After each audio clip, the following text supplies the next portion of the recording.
नमस्कार। चलिए आज एक सफर पर निकलते हैं और भारत के कुछ ऐसे खास फैक्ट्स को जानते हैं जो इसकी पहचान बनाते हैं। इस प्रस्तुति में हम देखेंगे कि कैसे कुछ प्रतीक, भौगोलिक विशेषताएं और ऐतिहासिक पल मिलकर इस महान राष्ट्र की कहानी कहते हैं।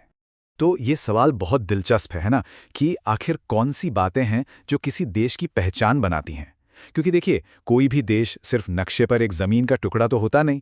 वो तो अपने प्रतीकों, अपने इतिहास और अपनी उपलब्धियों का एक जीता जागता संगम होता है। तो हमारा ये सफर 4 हिस्सों में बटा होगा।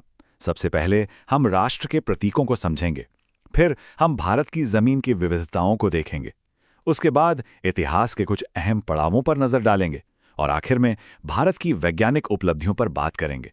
तो शुरुआत करते हैं हमारे पहले सेक्शन से, राष्ट्र के प्रतीक। ये वो जिन हैं, वो पहचानें हैं जो करोड़ों लोगों को एक दूसरे से जोड़ती हैं, एक साझा एहसास दिलाती हैं। चलिए, इस सेक्शन की शुरुआत एक सवाल से करते हैं। हम सब अपने तिरंगे को देखकर गर्व महसूस करते हैं, पर क्या हमने कभी सोचा है कि इसे डिजाइन किसने किया था?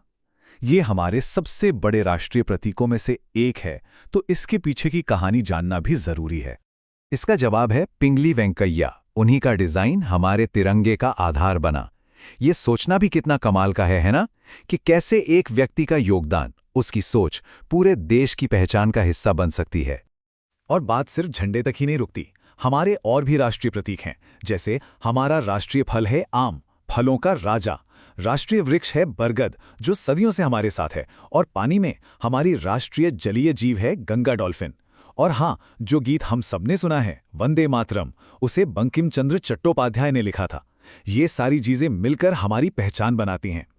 चलिए, अब प्रतीकों से आगे बढ़ते हैं और भारत की जमीन को देखते हैं, मतलब इसकी ज्योग्राफी को। हमारा अगला सेक्शन है विविधताओं की भूमि। और ये नाम बिल्कुल सही है, क्योंकि ये देश अपने आप में एक दुनिया है। अगर हम राजनीतिक तौर पर देखें, तो एक तरफ है गोवा, जो एरिया के हिसाब से हमारा सबसे छोटा राज्य है, और दूसरी तरफ देश में कुल मिलाकर 8 केंद्र शासित प्रदेश हैं। मतलब हमारे देश का प्रशासनिक ढांचा कितना विविध है, इसका ये एक छोटा सा उदाहरण है। और भौगोलिक तौर पर तो भारत कमाल का है। देश का सबसे ऊंचा पर्वत कंचनजंगा यहीं है।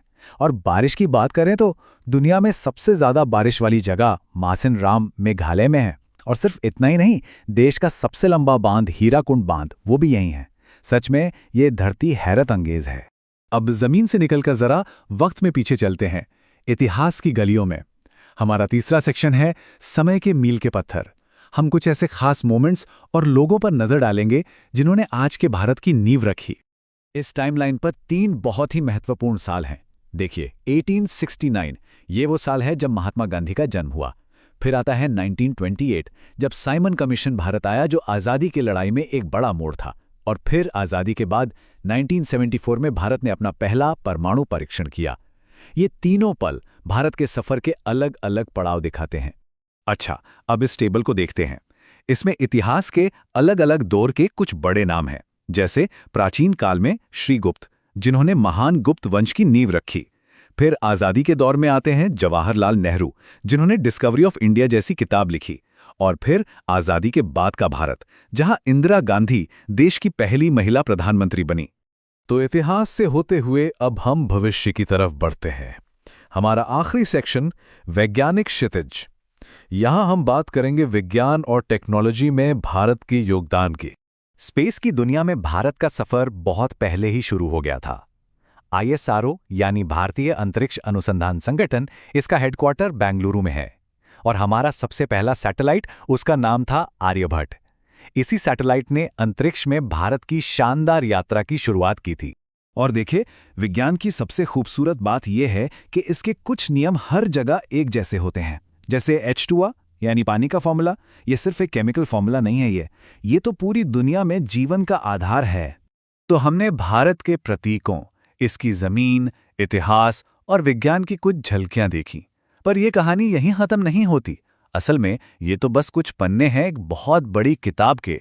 तो ये सफर इस सवाल पर आकर रुकता है कि और कौन सी बातें हैं, कौन से तथ्य हैं जो मिलकर किसी भी देश की पूरी कहानी बनाते हैं। सोचने वाली बात है ना?